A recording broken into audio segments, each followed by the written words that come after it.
Hi there, this is Jacob L.E., JacobLEVideoProduction.com, and in this tutorial I'm going to look at the question, what is the best time to post on Instagram? I do think all of these articles and infographics are not really that useful. I think the best info is one specific to your channel. I'm going to show you exactly how to access that, look at some strategies you can use, and I'm also going to make the case at the end on why the best time to post is when it is the most convenient for you. So let's get started. Please subscribe and click the bell to be notified when I come out with new content. So there's so many different articles or infographics that you can look at that'll tell you the perfect time to post on Instagram. And the problem with these, well, I'll explain it this way. Let's say someone owns an auto shop and they want to know when they should have more employees, when it's going to be busiest, when there's going to be downtime. So they go into Google and they'll search when are businesses, just any business in the entire United States of America, busiest, and structure it based on that rather than, going to look in their lobby and seeing when people are literally in their business. Think of all the variation that this wouldn't really include. Let's say your audience is entrepreneurs who are working from home. That would be pretty different than someone who's an East Coast company and they have a national audience and their average customer tends to work from 8 to 4 p.m. at a desk job. This is just the national average. It doesn't really apply to you. It's not going to apply to your customers at all. And, going off of this, you may end up at a time when everyone's posting on Instagram. The feed is kind of like flooded and it's hard to get in, which also happens to be a time when your specific audience is on it less. So if you're not familiar, you have access to all of this data in your Instagram profile. I'm going to show you. If you go to the top right corner, Insights, then you will head to Audience. And if you scroll down, it will show you the days and the hours that your audience is using Instagram. For reference, let's look at my audience. You can see it's pretty steady. Monday, Tuesday, Wednesday, Thursday, Friday, and Sunday, 1.7 thousand people are on. And you can see for the hours, generally around 3 p.m. has the most people. I do think finding the right posting time, though, is a whole lot more complicated than just looking at this and seeing when the most people are online. Because if you have a post that does really well, that'll get in front of people and continue to get likes and comments and engagement for often like 24 hours. So it could be that the majority of your audience is on at 8 p.m., but then it really falls off. And by morning, you may have lost the momentum. So it's really hard. You need like graphs and spreadsheets to figure out the best posting time. And I'm not sure it's quite as useful as people think. People want all these crazy, insane ninja tactics to use to give them the edge. So I'm going to argue why I think the best time to post is when it's the most convenient for you. Let's say it's 9 a.m.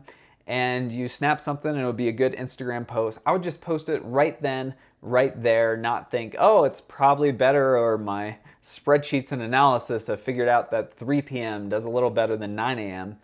Think of it this way, you'll have to schedule time at 3 p.m. to either, stop what you're doing, or maybe you're too busy and it doesn't get posted at all.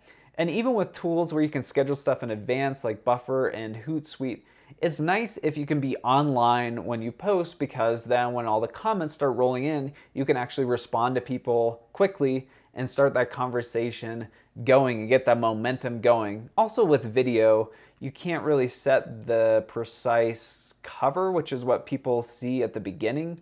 So that's sort of a limitation of scheduling in advance. Now, if you create a ton of content and you schedule it out for the next week, sure, you could go with, 3 p.m. on a weekday tends to work pretty well. You could just keep it simple with that, or, look at your exact audience and figure out what will work well. But It's really about being able to come out with a high volume of awesome content and feeling bound to these precise scientific windows, ninja tactics, that really can hold you back, and your time would be a lot better spent just coming out with a lot more better content. It could be you post at 9 and you have time later on in the day when it's convenient to do a second post for the day. So I pulled up this example of something that I posted. Let's think for a second what could have influenced, how people responded to this. There's the time I posted, the day and the exact time, but there's so many other factors. There's the picture that goes with it. If people, engage with that or interested, and if in video, the first thing they see on the screen. And then there's the quote itself, maybe it connected with people, maybe it didn't. Maybe it should have been more bold. Maybe it should have been a bright red color. And then, there's the caption that goes with it. And, people just see the first little bit and they can click to read more. So maybe it enticed people to read more, maybe it didn't. And then, leave a comment. What's one challenge you overcame? What goals do you have? The exact wording on that could have led more people to comment, increase the engagement.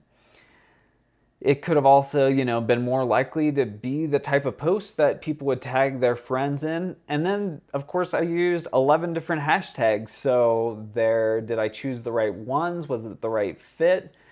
Did it get into the top 9 with those posts? All of these are a significant factor. So that's why it's so challenging to hone in on knowing precisely that it was the time that you posted that made the difference.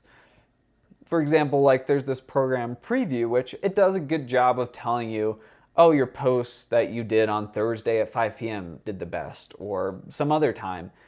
But for me, with my content, when I dug into it, I realized I had just done a post that people really liked that, would be hard to replicate. It was, a collaboration and a big project. So it was one that got really good response, but it was entirely about the content, It was a really unique, creative post, not because it was Thursday at 5. I don't think that had anything at all to do with it. So it's something you could look into. I think this is like $10 a month. If you have like thousands and thousands of posts and they're all very, very similar, you may be able to draw some conclusions to the point you can say, oh, well, maybe it does have to do with the exact time we posted. However, I hope I demonstrated how it's just incredibly complex figuring out precisely why I posted better or worse. So please subscribe and click the bell to be notified when I come out with new content. I've got a ton more interesting tips and Instagram hacks and strategies, Facebook, YouTube.